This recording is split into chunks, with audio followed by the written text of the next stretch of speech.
اے چھوکری یہاں کھڑی کیا اب ہماری باتیں سن رہی ہے؟ چل دفعہ ہو۔ میر سبکتگین تم لوگوں نے بھی بہت زیادہ منہ لگا لیا اسے، ان کمذاتوں کو ذرا سی ڈھیل دو تو یہ سر پر چڑھ جاتے ہیں۔ فائزہ بیگم نے نگین کو دھتکارنے کے ساتھ لگے ہاتھوں میر سبکتگین کو بھی لپیٹ میں لیا۔ نگین کھلے عام بے عزتی پر آنکھوں میں آئی نمی لیے فوراً ہی وہاں سے بھاگ گئی۔ میر سبکتگین کو فائزہ بیگم کا یوں نگین کو بے عزت کرنا سخت ناگوار گزرا، مگر وہ ضبط کرتے ہوئے پہلو بدل کر رہ گیا۔ میری طبیعت رات کچھ بہتر نہیں تھی، اس لیے تم لوگوں سے ملاقات نہیں ہو سکی۔ رانیہ بھی شاید ابھی تک سو رہی ہے، جاگ رہی ہے، ہم سب کی صبح ذرا جلدی ہو جاتی ہے، میر سبکتگین نے انہی کے انداز میں جتایا۔ وہ کب پیچھے رہنے والوں میں سے تھا۔ میر سبکتگین رانیہ کے بارے میں ادا غضنفر، اور تم نے کیا سوچا ہے؟ فائزہ بیگم جلدی مطلب کی بات پر آ گئیں۔ کس بارے میں؟ اس کی شادی کے بارے میں۔ ماشاءاللہ سمجھدار ہے، پڑھی لکھی ہے، اس کی شادی نہیں کرنی کیا؟ لڑکیوں کی شادی وقت پر ہی ہو جانی چاہیے۔ جی آپ بالکل صحیح کہہ رہی ہیں، ہمیں بھی اس کی فکر ہے۔ ڈیڈی نے ایک دو جگہ اس کے رشتے کی بات چلائی ہے۔ اس نے سنجیدگی سے ٹھہرے ہوئے لہجے میں بات کی جواب دیا۔ وہ بمشکل فائزہ کے سوالوں کے جواب دے رہا تھا، وگرنہ اس وقت وہ جس ذہنی اذیت میں مبتلا تھا، اس میں فائزہ بیگم کی گفتگو اس کے سر پر ہتھوڑے برسا رہی تھی۔ رانیہ کے لیے میر سجاول سے بہتر رشتہ تمہیں کہیں نہیں ملے گا۔ بہت جلد میں اور تمہارے چچا سائیں رشتہ لے کر ادا غضنفر کے پاس جانے والے ہیں۔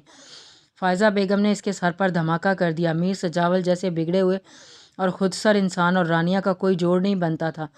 فائزہ بیگم کی بات نے اس کا دماغ گھما دیا تھا، مگر میں رانیہ کے لیے لڑکا پسند کر چکا ہوں اور بہت جلد ہم یہ رشتہ فائنل کرنے والے ہیں۔ اس نے ضبط کی انتہاؤں پر پہنچ کر فائزہ بیگم کو صاف لفظوں میں انکار کر دیا تھا۔ کیوں؟ میر سجاول میں کیا کمی ہے جو تم لوگوں نے لڑکی باہر دینے کا فیصلہ خود ہی کر لیا؟ اتنی بڑی جاگیر کا اکلوتا وارث ہے میرا بیٹا۔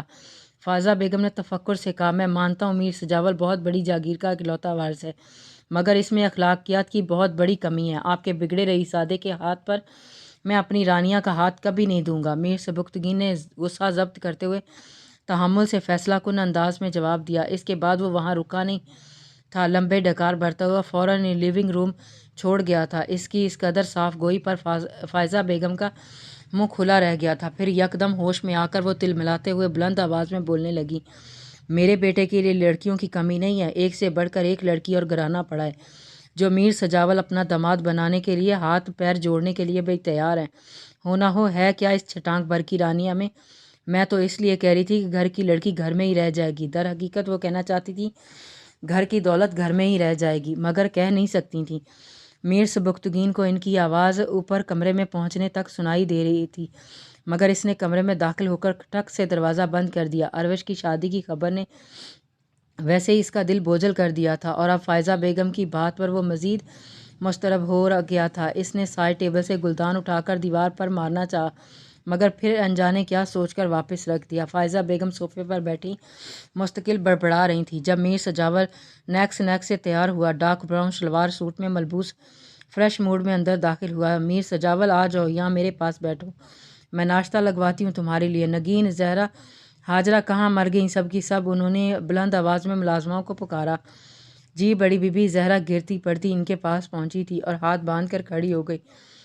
جلدی سے ناشتہ لگواؤ، کہاں مری رہتی ہو؟ میر سجاول تیار بھی ہو گیا ہے اور تم میں سے کسی کو ہوش نہیں کہ اس کے ناشتہ تیار کرنا ہے۔ وہ بری طرح ملازمہ پر برس رہی تھی۔ اماں کول ہو جائیں، مجھے ابھی بھوک بھی نہیں ہے۔ آپ یہ بتائیں صبح صبح اتنی گرم کیوں ہو رہی ہیں؟ بابا سائیں سے جھگڑا ہوا ہے کیا؟ وہ ماں کی اتنی فکر اور پیار پر ان کا گال چومتے ہوئے گویا ہوا، ان سے کیا جھگڑا ہونا، وہ گھر میں رہیں گے تو جھگڑا ہوگا نا۔ 6 بجے تو وہ شہر کے لیے روانہ ہو گئے تھے۔ وہ برا سا منہ بنا کر بولی۔ میر سبکتگین سے اس کے رشتے پر ہونے والی منہماری وہ یکساں چھپا گئی تھی۔ میر سجاول مبدو سا مسکرایا، ایک ہاتھ ماں کے شانے پر رکھے دوسرے ہاتھ سے موبائل یوز کرتے ہوئے اسکرین پر نظر دوڑا رہا تھا۔ میر سائیں بس بہت منمانی اور موج مستی کر لی تم نے، اب میں جلد سے جلد تمہاری شادی کرنا چاہتی ہوں، تمہارا بچے کھلانا چاہتی ہوں۔ وہ قطعی انداز میں کہہ رہی تھی کیونکہ ہر بار میرے نے اس ذکر پر ٹال دیتا تھا۔ اب میں بھی یہی چاہتا ہوں، آپ تیاری شروع کر دیں، اس نے سنجیدگی سے پرسوچ انداز میں کہا۔ دل و دماغ پر ایک پل میں گھبرائی شرمائی سی زرتاب چھا گئی تھی۔ اس کی سوچ کے رنگ اس کے خوبصورت چہرے کو اور بھی خوبصورت بنا رہے تھے۔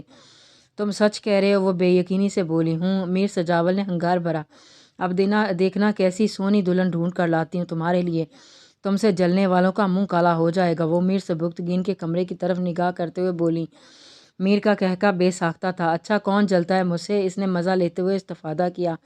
سب ہی جلتے ہیں میرے شہزادے سے۔ چھوڑو تم، یہ بتاؤ کیسی دلہن چاہیے تمہیں؟ وہ بڑے شوق سے پوچھ رہی تھی۔ اماں، دلہن تو میں نے ڈھونڈ لی، اور وہ بھی اتنی سونی کہ اس کے جیسی پورے گاؤں کا کیا شہر میں بھی کوئی نہیں۔ اس کی آنکھوں میں زرتاج کا عکس دلکش عکس جھلملا رہا تھا۔ ہیں کیا وہ اسی گاؤں کی ہے؟ مگر گاؤں میں کوئی ایسی لڑکی یا ایسا گھر تو میری نظر سے نہیں گزرا۔ وہ ہونٹوں پر انگلی رکھے یہ پرسوچ انداز میں کہہ رہی تھی۔ اماں کیسے گزرے گی آپ کے پاس میر سجاول والی نظر جو نہیں ہے؟ وہ شرارتاً بولا۔ نام بتاؤ مجھے، میں اس کے گھر جاؤں گی، دیکھوں تو صحیح۔ چلی جائیے گا مگر اب بھی کچھ دن بعد، جب میں آپ کو جانے کے لیے کہوں گا۔ وہ سنجیدگی سے کہتے ہوئے اٹھ گیا۔ فائزہ بیگم سر ہلا کر رہ گئیں۔ میر کی کسی بھی بات سے وہ انکار نہیں کرتی تھیں۔ اماں اگر میں کہوں کہ اب میں بھی شادی کے لیے سیریسلی سوچ رہا ہوں تو آپ کا ری ایکشن کیا ہوگا؟ مکتوم شاہ نے رخسانہ بیگم کے دونوں ہاتھ اپنے ہاتھوں میں تھام کر کہا۔ مکتوم شاہ رخسانہ بیگم کی گود میں سر رکھے لیٹا ہوا تھا۔ جب بھی وہ فری ہوتا یوں ہی سارا دن ماں کے گھٹنوں سے لگا رہتا۔ رخسانہ بیگم نے چونک کر اس کی آنکھوں میں دیکھا۔ مکتوم شاہ، تم یہ سچ کہہ رہے ہو؟ تم شادی کے لیے تیار ہو؟ رخسانہ بے یقینی سے گویا ہوئیں۔ معظم شاہ کی شادی کے فوراً بعد مکتوم شاہ کے منہ سے یہ بات سن کر ان کو دگنی خوشی ہوئی تھی۔ جی اماں، میں نے لڑکی بھی پسند کر لی ہے۔ ہو سکتا ہے آپ کو بھی اس کے بارے میں سن کر کچھ عجیب لگے، مگر میں نے بہت سوچ سمجھ کر یہ فیصلہ کیا۔ اس نے تمہید باندھی۔ شاہ، میں تو اس بات پر ہی راضی ہوں کہ تم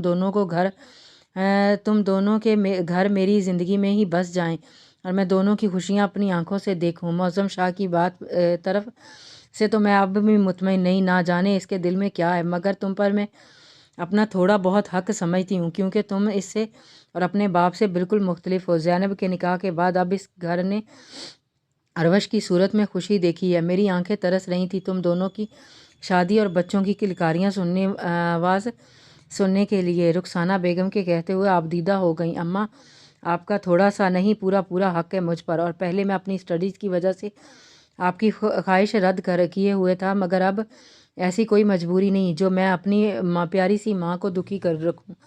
اس نے کہتے ہوئے رخسانہ کے گلے میں باہیں ڈال دی تھیں۔ اچھا پھر جلدی سے بتاؤ کون ہے وہ لڑکی؟ میں آج ہی تمہارے بابا سے بات کروں گی تاکہ ہم جلد ہی اس کے گھر جا سکیں۔ رخسانہ کافی بے صبر ہو رہی تھی۔ خیر اماں، اتنی جلدی تو آپ نہیں جا سکتی، اس سب میں ابھی کچھ وقت درکار ہے، مگر مجھے رب پر پورا یقین ہے وہ کوئی نہ کوئی راستہ ضرور نکال دے گئے۔ مکتوم شاہ، بھلا ایسا بھی کیا ہے جو تم اس طرح سے کہہ رہے ہو؟ رخسانہ کچھ الجھ کر رہ گئیں۔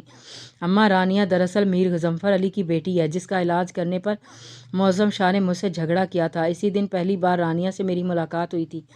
مکتوم شاہ نے تھوڑا جھجکتے ہوئے ماں کو تفصیل بتائی تھی۔ مکتوم شاہ، تمہارا دماغ خراب ہو گیا ہے؟ جس خاندان سے تمہارے باپ اور بھائی کو خدا واسطے کا بیر ہے، جس سے ہمارا ہر رشتہ اور تعلق برسوں پہلے ختم ہو چکا ہے، دونوں خاندان ہر پل ایک دوسرے کے خون کے پیاسے بنے رہتے ہیں۔ بابا تمہارا رشتہ اس گھر میں لے جانے کے لیے راضی ہو جائیں گے؟ تم نے سوچ بھی کیسے لیا؟ اماں پلیز کام ڈاؤن۔ اللہ سائیں کے ہر کام میں مصلحت ہوتی ہے، کیا معلوم یہ رشتہ برسوں سے چلی آ رہی دشمنی کا خاتمہ کر دے اور پہلے کی طرح سب ایک ساتھ ہو جائیں۔ مکتوم شاہ، ایسا کبھی نہیں ہوگا۔ جس دشمنی کو صفدر شاہ نے اپنے خون سے سینچا ہے وہ اتنی آسانی سے اسے ختم نہیں ہونے دیں گے۔ آج بھی وہ اسد شاہ کی یاد میں پہلی رات کی طرح تڑپتے ہیں۔ رخسانہ بیگم نے حتی الامکان کوشش کی تھی کہ مکتوم شاہ کے بڑھتے ہوئے قدموں کو روکنے کی۔ اماں آپ ریلیکس ہو جائیں، ہم اس ٹاپک پر کسی اور دن ڈسکس کریں گے۔ اس نے ماں کے ہاتھ تھپ تھپائے۔ رخسانہ بیگم کے چہرے کی بدلتی رنگت نے اسے ٹاپک چینج کرنے پر مجبور کر دیا تھا۔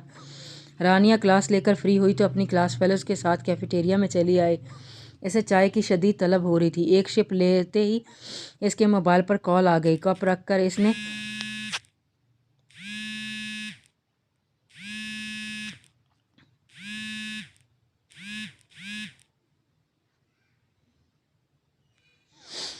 رانیہ کلاس لے کر فری ہو گئی تو اسے کلاس فیلو کے ساتھ کیفیٹیریا میں چلی آئی۔ اسے چائے کی شدید طلب ہو رہی تھی۔ ایک سپ لیتے ہی اس کے موبائل پر کال آ گئی۔ کپ رکھ کر اس نے اتھل پتھل ہوتے دل کے ساتھ کال ریسیو کی تھی۔ ہیلو رانیہ، کیسی ہیں آپ؟ مختوم شاہ نے کال اٹینڈ کرتے ہوئے استفادہ کیا۔ میں ٹھیک ہوں، آپ کیسے ہیں؟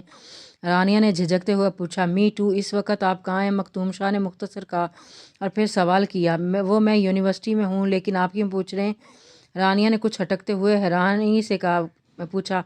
رانیہ، اس دن میں نے آپ سے کہا تھا میں دوبارہ کال کروں گا، مگر حالات کچھ ایسے ہو گئے تھے کہ میں بات نہیں کر سکا، مگر آج مجھے آپ سے لازمی بات کرنی ہے۔ کیا آپ تھوڑا سا ٹائم نکال کر مجھ سے مل سکتی ہیں؟ اب میں آپ سے فیس ٹو فیس بات کرنا چاہتا ہوں، مختوم شاہ نے سنجیدگی سے کہا۔ میں تو یونیورسٹی میں ہوں، آپ سے کیسے مل سکتی ہوں؟ رانیہ نے الجھتے ہوئے جواب دیا۔ آپ اجازت دیں تو میں کچھ دیر میں آپ کو یونیورسٹی سے پک کر لیتا ہوں۔ مختوم شاہ نے پرامید لہجے میں اجازت طلب کی، مگر دوسری طرف مکمل خاموشی تھی۔ رانیہ، آپ مجھ پر ٹرسٹ کر سکتی ہیں۔ مختوم شاہ نے اس کی خاموشی کی وجہ محسوس کر لی تھی۔ ڈاکٹر مختوم شاہ، میں بھائی اور ڈیڈی کی اجازت کے بغیر کہیں بھی نہیں جاتی، اور ابھی بھی ڈرائیور میرے ساتھ موجود ہے، اس لیے میں نہیں مل سکتی۔ رانیہ نے صاف گوئی سے کام لیتے ہوئے ملنے سے معذوری ظاہر کر دی۔ ٹھیک ہے، کیا آپ یونیورسٹی میں ملاقات کر سکتی ہیں؟ میں آپ کا زیادہ وقت نہیں لوں گا، کم سے کم اس پر تو آپ کو کوئی اعتراض نہیں ہونا چاہیے۔ اوکے، 1 گھنٹے تک میں فری ہو جاؤں گی۔ آپ کتنی دیر میں یہاں پہنچ جائیں گے؟ رانیہ نے سوچتے ہوئے اسے اجازت دے دی تھی۔ آپ کے فری ہونے تک میں وہاں پہنچ جاؤں گا، مختوم شاہ نے ریسٹ واچ پر نظر ڈالتے ہوئے کہا۔ رانیہ فون بند کر کے مسلسل یہی سوچ رہی تھی، آخر مختوم شاہ یہ سب کیوں کرنا چاہتا تھا، جبکہ وہ دونوں خاندانوں کے مابین تعلقات سے بھی واقف ہے۔ اسے کچھ غلط ہونے کا اندیشہ ہو رہا تھا۔ کنٹینیو جاری ہے۔